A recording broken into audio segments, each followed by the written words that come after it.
Hey, it's Aaron Murray with the Players Lounge, and shout out to Athens Ford dealership where we are today shooting our show. It is the hometown dealer here in Athens, Georgia. They got the best deals around with low prices, huge selection, and the Athens Ford Advantage with their exclusive lifetime warranty on all and most pre-owned vehicles. Hey, what's going on? Aaron Murray, and we are back at Athens Ford. Make sure you come check it out for all your needs, and don't forget to mention TPL as well to get discounts on your next exchange.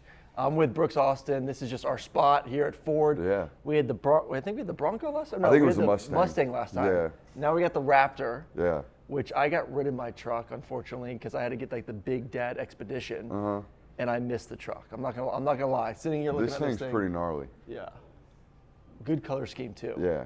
I like the gray. I do. If you want it, you can come get it. I'm sure they'll sell it to you. If you want it, you can go get it. You get this. Yeah, I probably could. I don't know if I necessarily need a new truck right now, but these folks could probably convince me into one. Yeah, I'm kind of itching to get back into a truck once again.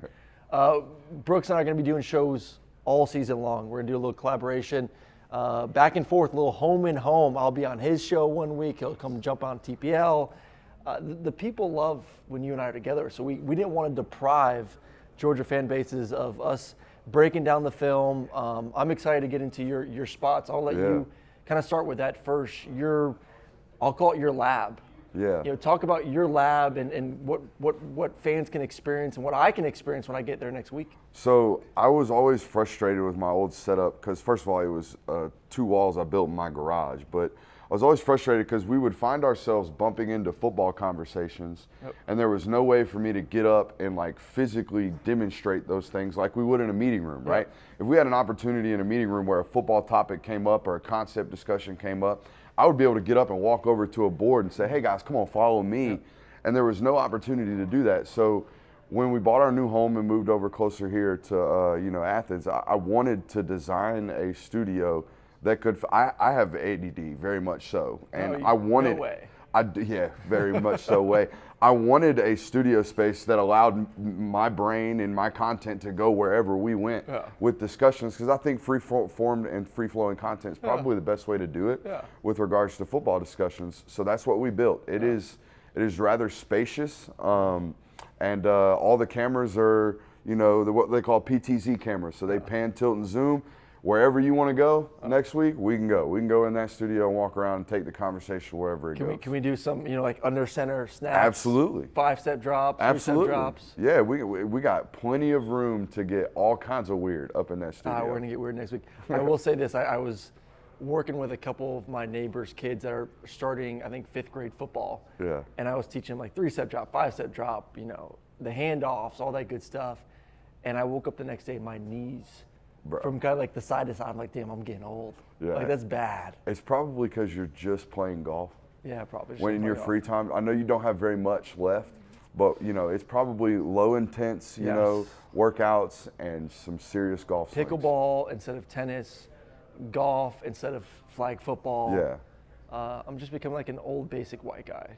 That checks out. That's about it. Right know, there. That's about it right I'm there. trying to avoid it as long as I can, but I don't know. It's coming for me. It's coming for me quickly.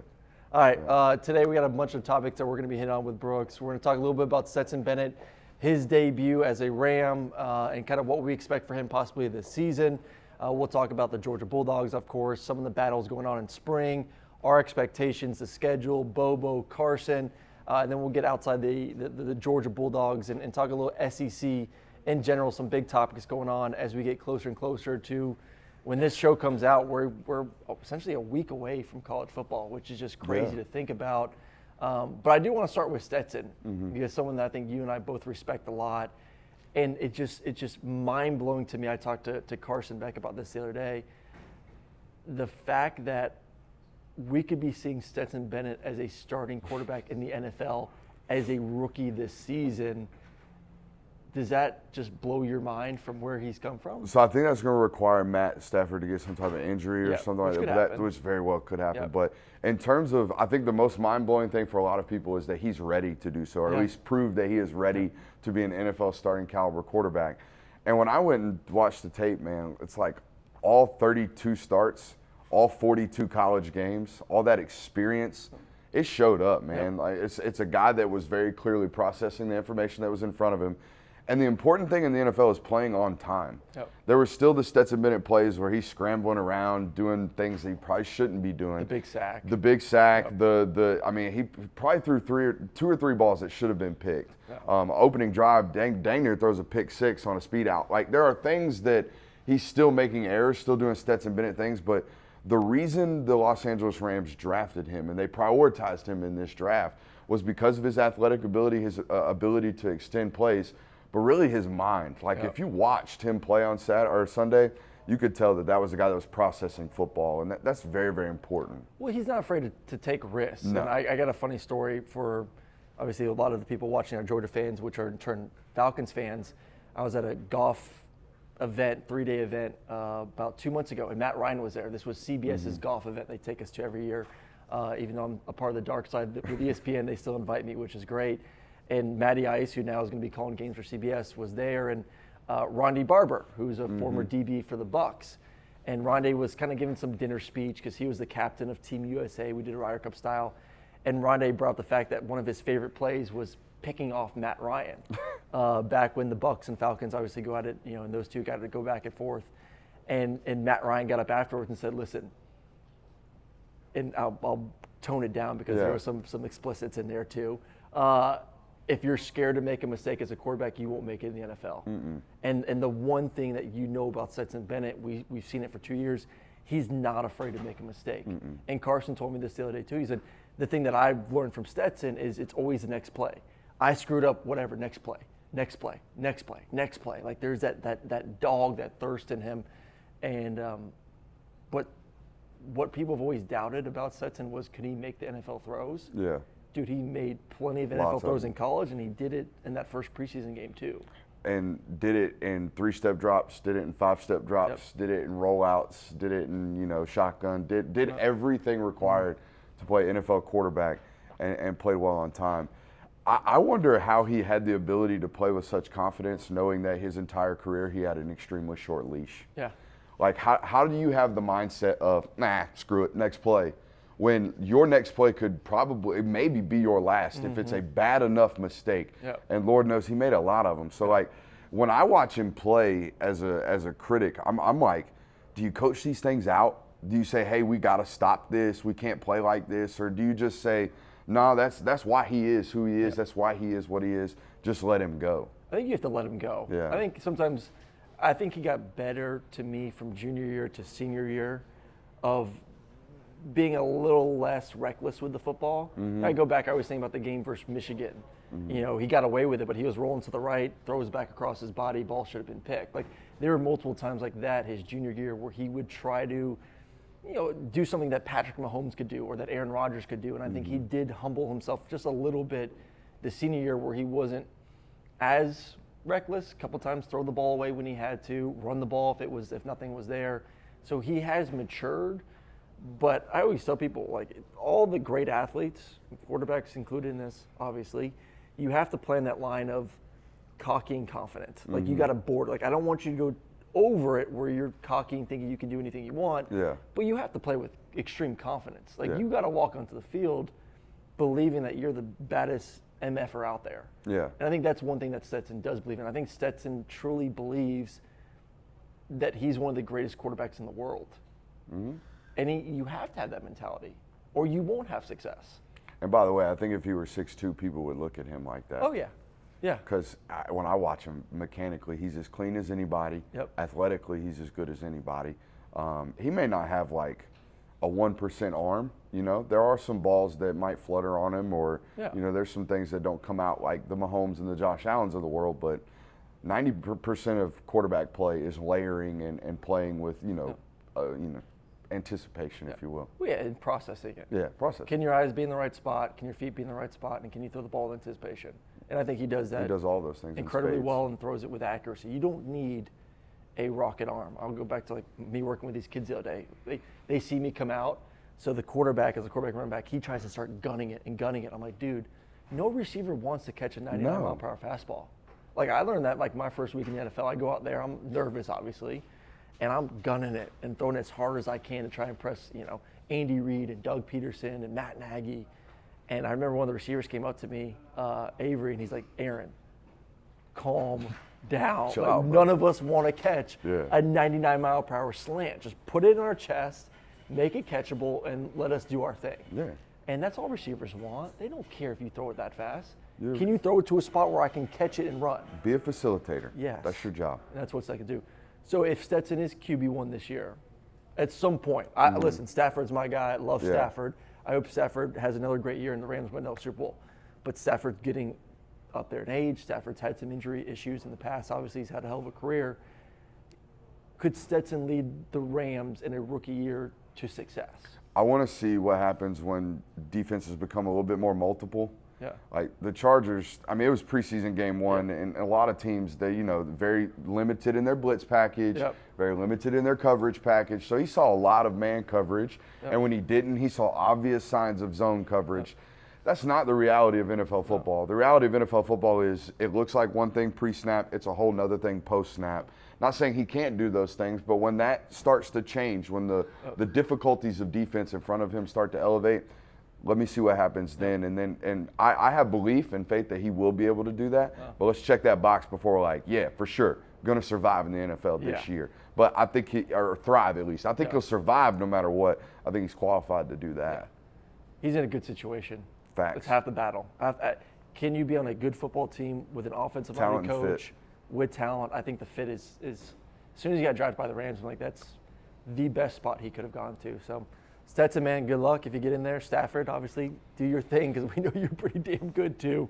I want to transition now to Carson. Mm-hmm. And one of my boys, T-Bob, who I do a more national show with, kind of brought this up to me the other day about Georgia. Does Stetson's success in preseason put more pressure on Carson because now people are saying, oh, wow, Stetson is legit. Oh, wow, Stetson is that good. And now we did lose someone that was an integral part of what we were able to do these past 2 years. I think one thing that Kirby's done a great job of, and I know they're young men, and they're impressionable and all those things, but the standard and whatever the feeling inside the building is what matters, right? So, like, they knew how good Stetson was. They practice and compete so hard. They, like you talked about it last time, the reason those other guys haven't left, because they know how good Carson is. So if they know how good Carson is, I would imagine Carson knew how good Stetson was. And when you sit down with Carson, you probably get that sense too. They knew that 13 was a good football player. It wasn't this spook or wasn't this spoof. This wasn't Tebow time in the NFL where it just like works out somehow. This wasn't that. They knew how he was an extremely talented football player. So when it comes to pressures and when I talk to Georgia football players and when I listen to them speak, and it may just be that. It may just be the tongue and just how they talk. But all the pressures and all the standard setting and all of that, narrative driving comes from inward. It comes from inside that building, and the outside narrative is just that it's outside, and they don't allow those things to infiltrate. Do you think Georgia fans, I guess, respect Stetson when he's done a little bit more, seeing that he is having and could have possible success in the NFL, and kind of go back to the question, view now that position as a bigger void to be filled, and not just say, Stetson was okay, but really it was the defense. Really it was, Todd Monken and his offense, and Stetson benefited from that. Had Stetson left after 2021, I think maybe, right? But I think the 2022 season may have gotten through even the thickest-headed Georgia fans that like, no, this guy's good, man. This guy broke a passing record at Georgia. This guy had the first 4,000-yard season ever. Like, Stetson did not game manage himself to a second national title. Stetson was a Heisman finalist. Like, this wasn't something that was spoofy or, the thing that was just a one-up. Like, had it left after 2021, people would have been like, all right, it's a roster, it's an idea about talent and things like that. But, no, I think people understand the void that was left. But I think Carson did a good enough job in the limited reps that he got last year in the fourth quarters and third quarters of even some games, right? And did enough in the G-Day scrimmage where people that know football feel confident about his abilities and his ability to process information. You bring up the Stetson breaking that record, which I believe was mine. Carson. You believe it was yours, or it was yours? I know it was mine. Carson, so if you haven't seen that one, I had an exclusive one-on-one with Carson Beck, so make sure you go check that out on the website. He looked at me afterwards, kind of off camera, and said, I'm getting that one. by the way, I'm going to get your touchdown record. Oh. So I got, Stetson took the yardage. Carson's trying to take my single season touchdown record. I got Will Rogers at Mississippi State trying to take my, all my SEC records this year. That thing's gone. I may be like, all these records may be gone by the end of the damn season, so I'll be all lonely. Barring a Will Rogers injury, we ran the stats on it on the show the other day. He has to average 197 yards a game this year for the yardage. I just want touch. I don't record. care about yardages. You don't? I mean, I would like to keep it, but dude, it's a touchdown. record that might not ever get broken. Once Will Rogers breaks it, because how many guys are sticking around starting 4 years now? Well, and the offense he was in too. Let's not. And the offense he was into. He had way more cracks at it than. Well, that's why I feel good about my touchdown record, because you have to be a 4-year starter to get a touchdown, and he necessarily won't get it this year. He'd have to have the best year of his career. I think it's like 38 touchdowns. I keep acting like I don't know. It's 38 touchdowns. But the crappy thing is he could have another year. He could have a COVID year. He could have 5 years. Mm-hmm. Defend me. Should there be an asterisk if he gets a 5th year to break my record? No, that's not how this works, man. Why does someone get a 5th year to play college football? Some guys are getting 6. So they're not getting to play 6. They're getting 6 to play 5. He's getting 5 years to play college Yeah, no, that's football. unfortunate for you, man. That's bullcrap. That's unfortunate. That's bullcrap. It is. I hope Will Rogers balls out this year. But it's bullcrap. I hope he balls out, gets like 30 touchdowns, leads my touchdown record, and goes to the NFL. Yeah. That's my hope. Yeah. That he doesn't want to stay around for a 5th year. I think he's going to get you this year anyways. You think he's going to have 38 touchdowns? And no, the total touchdown record, no, I don't think he catches that. Yeah. But no, the yardage record is gone. You can say bye-bye. Yeah. And then the touchdowns record, you might be able to hold on for That's all I good. want. I just forever. want a touchdown. You might have that forever. Yeah, if he doesn't get it, I think I will for a while. Yeah. I don't know if you saw my rankings for quarterbacks or not. We're just going to take a quick break from Georgia Talk. We'll be right back. Don't worry. A lot of people are upset with me because I put him at 9th. Where would you put Will Rogers when it comes to quarterbacks in SEC heading into the season? So I think the thing about Will that people get misconstrued is that, like, just because the yardage is there and just because the attempts are there and the completion percentage is there, and he does make good decisions with the football. Yeah. He's not immensely talented, like he's not. I mean, he's 6'2", he's 205, he's got an A- to B+ arm, and he's not a great athlete. You wouldn't even give him B+. I'd give him like a B-. Yeah. Stetson. He's 85 off the bump. Stetson is significantly better arm strength. He's than him. Tom Glavine. That's what he is. He probably is. If you want to line those guys up and do a throw the football with a, like they do in the NFL draft with the gun and see how fast it's going, I would say he's bottom 3 or 4 in the SEC. And so when you do it, I would imagine that was a film evaluation, not just a stat evaluation. Like, we're going to go watch these guys and then give our takes. Yeah, I covered him. Listen, I love his game. I think he's probably the most mature quarterback in the SEC. Not a lot of wow. His ability to process and find the open receiver is great, but there isn't a wow factor. Yeah, not a lot of wow. There's not a guy that I feel like can necessarily possibly completely take over a game. All those other guys you ranked probably ahead of him, at least once or twice a game, make you say, "Holy shit!" Yeah. Like, whoa. Yeah. Oh, how'd you do that? He's not. He's Chad Pennington. I like that. He's Chad Pennington. It's a good little comp. Yeah. Which is, listen, he'll get a chance in the NFL because he's smart, he processes, takes care of the football, but there is a little bit of a lack of wow to me, which just, it hurts it a little bit in my mind. But he's a great quarterback. But if I were to start a team tomorrow, I would take that quarterback in college over a guy like Spencer Rattler who could turn it over any second, even though Spencer does incredible things. Yeah. But we play college football, man. Like, it's about doing this, and we can't have big momentum swings like you randomly throwing a pick when we shouldn't. Yeah, I get that one. All right, back to Georgia a little bit. I want to talk about the evolution of offenses. And obviously Georgia has evolved a little bit over the past few years, but there's still been a component of ground and pound. We're the more dominant. You've seen Michigan and kind of how they've had success versus Ohio State. They've not gone back to completely old school football. There's no fullback. There's no all that. But it is more of a we're going to win inside the box, offensive line, defensive line. And Georgia's been the bullies of the SEC. They've kind of taken that away from Alabama, who's gone to more of a, Bryce Young has dominated offensive line. It's not had much success. You look at Georgia this year, I would say elite receivers. You got Brock. you have Carson Beck, who is an elite thrower of the football. So there is a mentality of, oh my God, Georgia could be an offense that maybe scores in the 40s points per game this year. But are you afraid of going too far away from what's made Georgia great these past 2 years of being that physical football team if you get a little bit more finesse throwing the football? I don't know if the football style of passing game becomes more finesse. It certainly won't be as tight and compact. I felt like with Monken, and that was part of Darnell. You know what I mean? Like Darnell's ability to be an end of line tight end and really control the point of the attack in the run game while also caving things down in the passing game. I think that kind of created this tight to spread after post snap type deal. Whereas now you look at the roster construction, and even if Monken were still here, you would look at it and you say, all right, we've got 5 great offensive linemen that are really good in both the run game and pass protection. We gave up 7 sacks last year all year. We're great up front. We got all these guys at the receiver position that can really get open, but maybe not get open now. Guys like Ladd McConkey run to grass really, really well. Dominic Lovick runs to grass really, really well. Same thing with Brock Bowers. I think the offense would have morphed into hey, we can pass protect for a long time. We got guys that are great after the catch.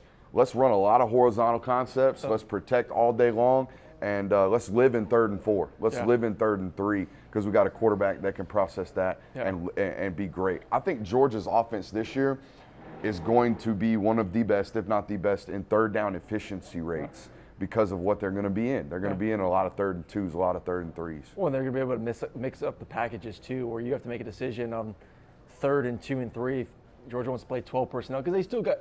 I know you lose Washington, but man, for Oscar and Lawson Lucky, and I've heard nothing but good things from Pierce Sperlin and what he's been able to do in fall camp. You can still put 12, 13 personnel on the field, even with all the great receivers, and just say, make a decision. If you want to go light, we can run the ball in 3rd and 3 and get a first down. If you want to go heavy, then we can move those guys out and get a matchup where Brock Bowers can run a hitch, slant, or a go route on 3rd and 3. You don't know what he's going to run against a linebacker or safety, and you take advantage of it that way too. It might not be as heavy without Darnell in terms of the run game. But Oscar Delp is very similar in Brock Bowers in the sense that it's a difficult who do we cover him with discussion. Do we let a linebacker try to cover that guy? Do we put a safety on him? And all you're trying to do when you have talented tight ends, or all Georgia's been trying to do these last couple of years, is manipulate personnel counts. Basically, hey, we're in 12 personnel, but are you going to play 5 DBs or are you going to play 4? And if you play 4 DBs, which means you have an extra linebacker on the field, guess what we're going to do? We're going to spread out, and now you can't cover us. But if you leave 5 DBs on the field, now you can't stop us in the run game. That is still an option and available to this offense. And I just want fans to realize, too, Carson's not Stetson with the wheels, but Carson's mobile. Carson's not a statue. I think there's a misconception out there that all of a sudden now we have Tom Brady at quarterback, and you're just gonna have a guy that sits in the pocket and that's all he does.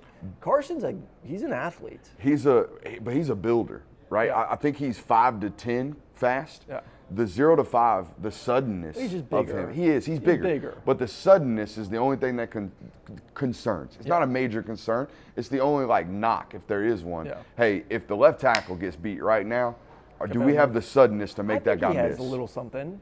We're gonna see. We're gonna find out. You have faith in that. We don't have the knowledge. The one thing that I don't think he's not a break a 30-yard run guy. No. He's not a break a 20-yard. But I think he's a guy that is big enough and has a little something wiggle to where he can get you 5-10 yards. That's all I need. That's all you need. The word is wiggle. Yes. Do we have wiggle? Do we have some suddenness to make the first guy miss? That's all I worry about. Yeah.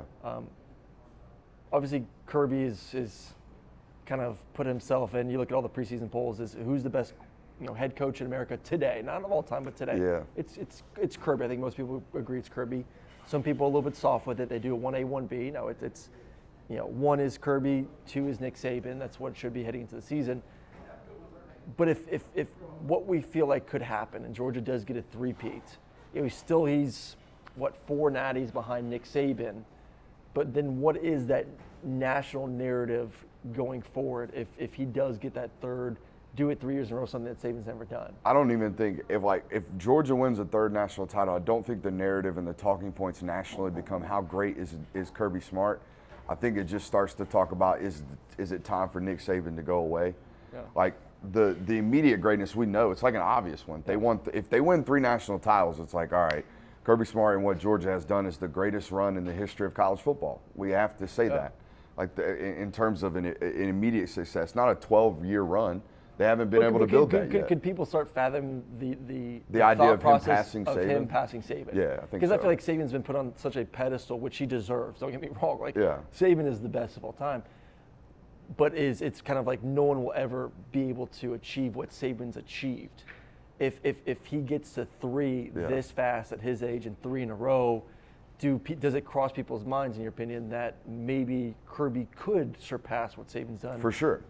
I mean, I think there's a moment in this where you have like that much immediate success and it comes that quickly for you. It's the totality of Nick Saban's career though that we're measuring it up to. Yeah.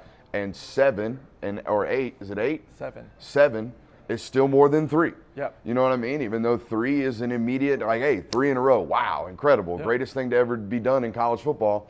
7 is still more than 3, just like 6 is still more than 4 in that Michael Jordan LeBron discussion. You know, it's a totality discussion when it comes to GOAT status. But what does it help Kirby, the sense that it's probably a little bit harder now than what Saban had to do?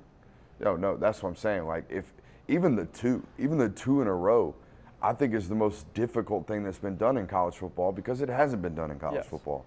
Like most people that win a college football playoff national title, in this era, they barely make the playoff the next year, and if they do, they don't make the title game. So like it's really really hard to do what he's already done.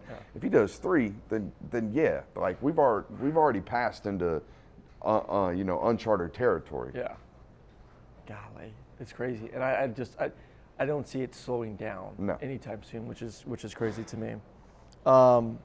From a guy that people love, and obviously Kirby Smart and what he's accomplished, to someone who I big time disagree with this, but there is a narrative out there and kind of almost disbelief when the hire was made. But I think there's a huge show me moment for Bobo this year, and I think there's also a not, I wouldn't say large, but a good group of people that are looking for him to fail, to kind of get on his back a little bit more. What is it? I don't know. I don't either. I don't get it. The dude's done nothing but put up points everywhere he's ever gone. Like y'all, I say y'all because I know Georgia fans listen to most of this.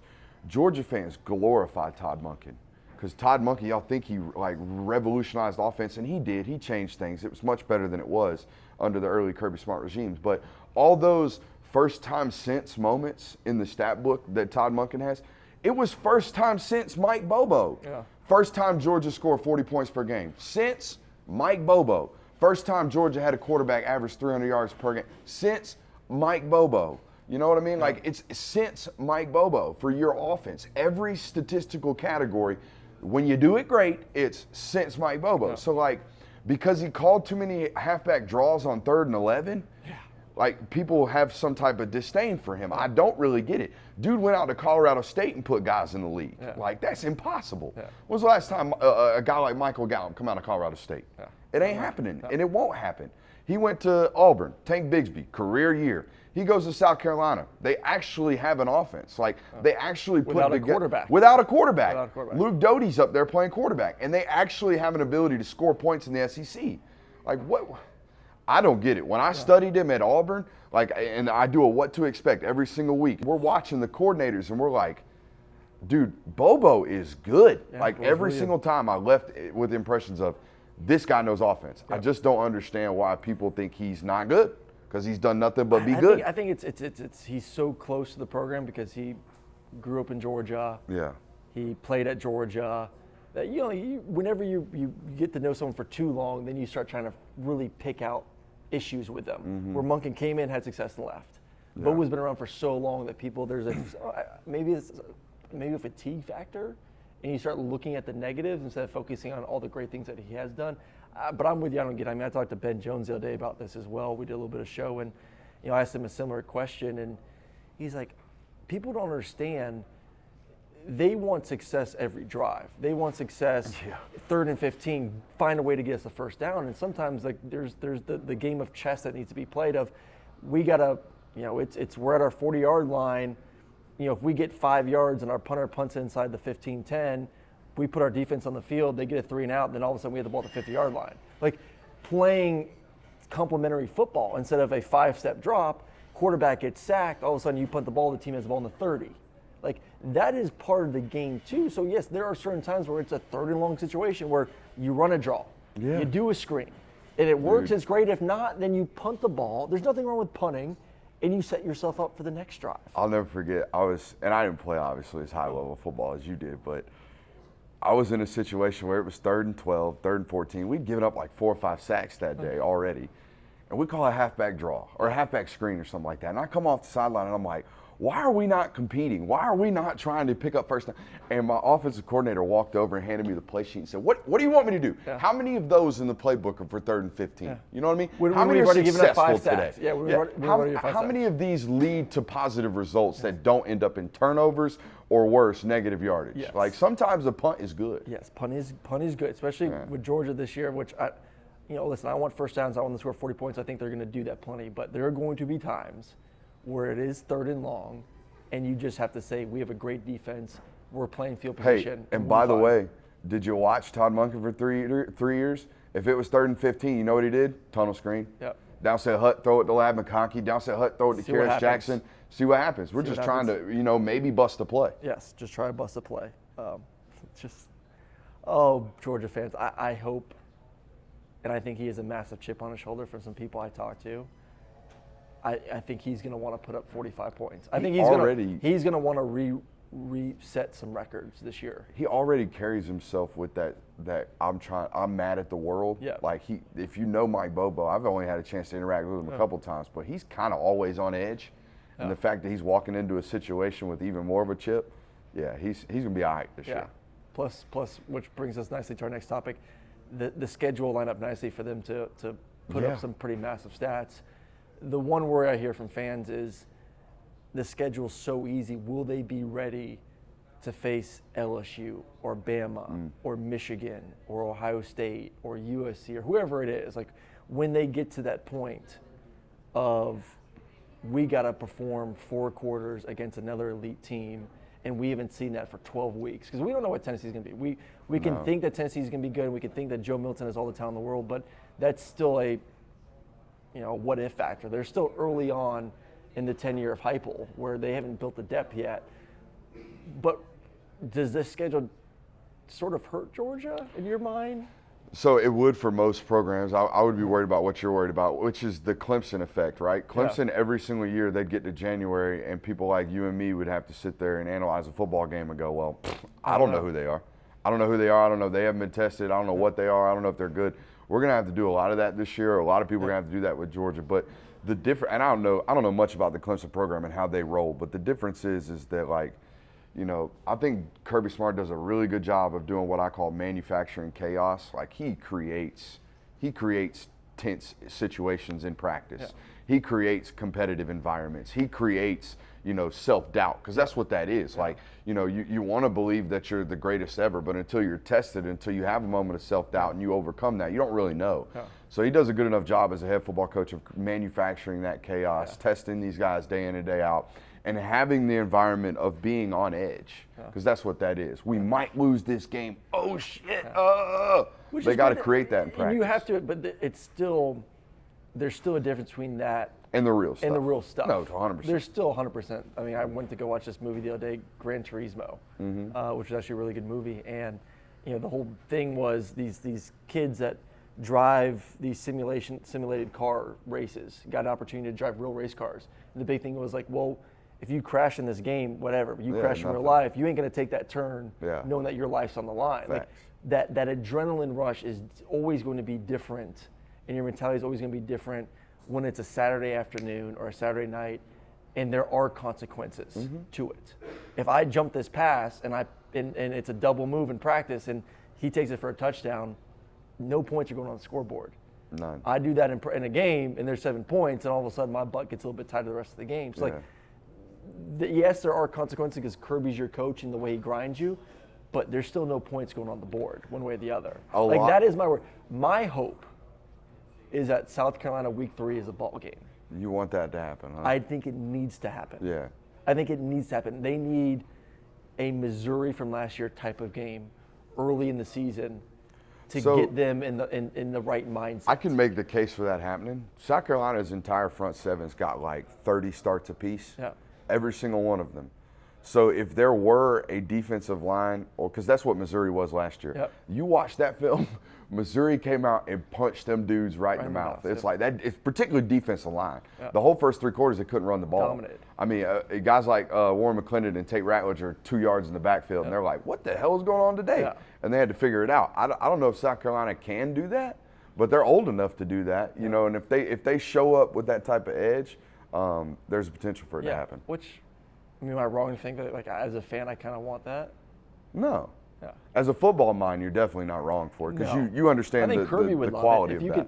If you know week 3 in the season that Carson can lead us down and win a football game for us in the fourth quarter, I think at that point, I think the narrative becomes Georgia's even higher in my books of a chance to win championship, Murray- even if it's a close game. Murray, you're going to have people out here on social media saying Kirby staged a close game against South Carolina if it happens. You watch. Yeah. There's people out here when Georgia plays tight games, it's like, Kirby wanted this to happen. I think he does. Yeah, I don't know about I that. mean, he can't stage it, but I think if that happened, He'd be happy he would sit down as long and as say, they squeak it out. if they squeak it out, and especially if Carson found a way to win in the fourth quarter, Yeah. he would say, That I was got good my for us. guy. I got my guy.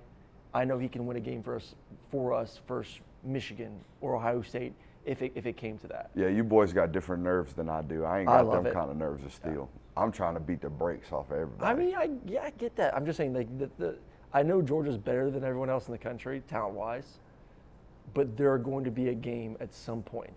It's just going to happen. Versus a team that does have just as much talent, if not just a little bit less, that I need to know Carson has the cojones to go win it for us in the fourth quarter. Ole Miss. I think Ole Miss is a good game. I think it's a great game. Yeah. I mean, Tennessee's But a you good get both game. those at home. I'm not as worried about Tennessee because of what Georgia has done to that offense Yeah. schematically. It's just like, all right, we're better than y'all. Yeah. We're just going to walk up in you. We're going to get in your face. We're going to pressure the quarterback.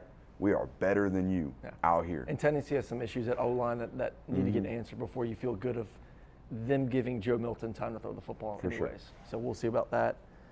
Sticking on the East a little bit, talked about South Carolina. We talked about Tennessee real quick. Those games for Georgia on their schedule. Which team are we not talking about that would surprise you? Like, who should Georgia fans truly be more concerned about in the East this year? They don't surprise you every year because it's every year, but they're never talked about, and it's Kentucky. Yeah. You know, Liam Cohen coming back from the Rams and being that offensive coordinator again, that's huge for them. They had a lot of success in Will Levis's first year there with him as the offensive coordinator. He leaves in 2022, and then Levis kind of has a down year last year. It wasn't great. Yeah. Cohen comes back. They get Devin Lear from NC State. You know, under Mark Stoops, they're going to play solidified defense. Yep. They might not have as many dudes as you, but they're going to be gap sound everywhere they are, and they're going to be different too, right? It's a very different scheme. It's a very odd front defense. Your combination blocks as offensive line is going to feel different. So as a unit, we are going to be uncomfortable for at least the first 6 drives, 4 or 5 drives as a unit, and that always leads to slow starts most likely for offenses. So Kentucky's always given, Kirby football teams some trouble. Yep. I think this is another year where you look at it and you're like, all right, if the line is 14 points, we probably don't bet on Georgia to cover it. I bet on Georgia to win the game. Yeah. I don't think they blow those teams out. They Yeah. never do. I went back and watched some Leary film from 2 years ago. Obviously, last year was interesting for him. Injuries, Yeah. some Immensely issues with guys talented. around him. Yeah. But 2 years ago, watching him just just as a pure passer of throwing the football, like, He can cut it. dude's got talent. 35 touchdowns, 5 picks, and can make every single throw you want. I was like, you put that with some, they had some youth at receiver last year. They're going to be better and more experienced there. They have a hell of a quarterback. Yeah. Like that game to me could, and most likely in my mind, be the closer game that Georgia faces in the East this season. Yeah, and like I said, Mark Stoops has always got his football team prepared for that game, and they fight for 4 quarters too, every single year. And that Liam Cohen offense, man, I know Leary's an extremely talented football player and thrower of the football.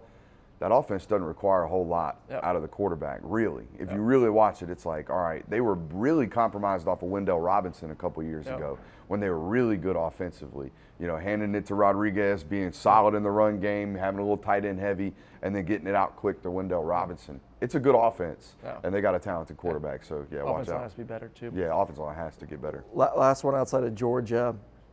When we're recording this right now, Alabama has yet to make a decision at the quarterback spot. So maybe by the time this does air, Alabama will have a decision of who QB1 is going to be. But can you win? I guess this is more of a holistic question, too, for the nation. Can you win without an elite quarterback or a really good quarterback in today's game? I think you have to have, Win it all. I think in 2021, Georgia had above average quarterback play in Stetson Bennett. And I think he would even admit that. He was slightly above average. I think in 2022, they had good to great quarterback play in spurts. And in 2021, to overcome good, just to above average quarterback play, they had to have a historic defense. Probably the best defense we've seen in modern college football. So that's what it takes. So if you're asking me, hey, we don't have a solidified quarterback. All right, well, you better have the best defense we've seen in 15 years. Do you have that? No. Okay, so if you don't have that, then that's an issue. I think the main concern, if you're even at Ohio State, is listening to your coach at Alabama and Ohio State use the media as a way to challenge your quarterback room to say, we don't have anybody stepping up. Somebody make me give you this job. And that's what Nick Saban did this week, and that's what Ryan Day did this week.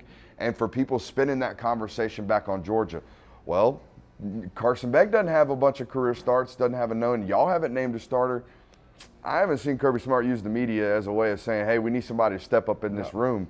I think they've had somebody step up in that room. Yes, they just haven't told you. Yeah, which I don't know why. I think everyone knows it's going to be Carson. Yeah. I don't know why the hesitancy, but you know these coaches like to play everything close to chest. But I agree. Like, I would be concerned, and for Alabama fans, I know you want to win every year, and like there is this expectation of winning every year. Being like, there's nothing wrong with having a true rebuild year. Yeah. Because of the way they've recruited. If Ty Simpson is the guy and he progresses this year, but you don't win a championship, and you have all that talent returning next year, like next year to me is Alabama's year. Yeah. And there's nothing wrong with that. By the way, I think the guy at Alabama is Dylan Lonergan. I think he is. He's from right down the road, right at Brookwood High School. He's got the biggest arm on the team, I Dude, heard. he's such a good athlete. Yeah. Like I think people missed that on the evaluation of Brookwood because he had such a porous offensive line that he wasn't able to really like be involved much other than, hey, let's get the ball out of your hands quickly. Let's do all those things.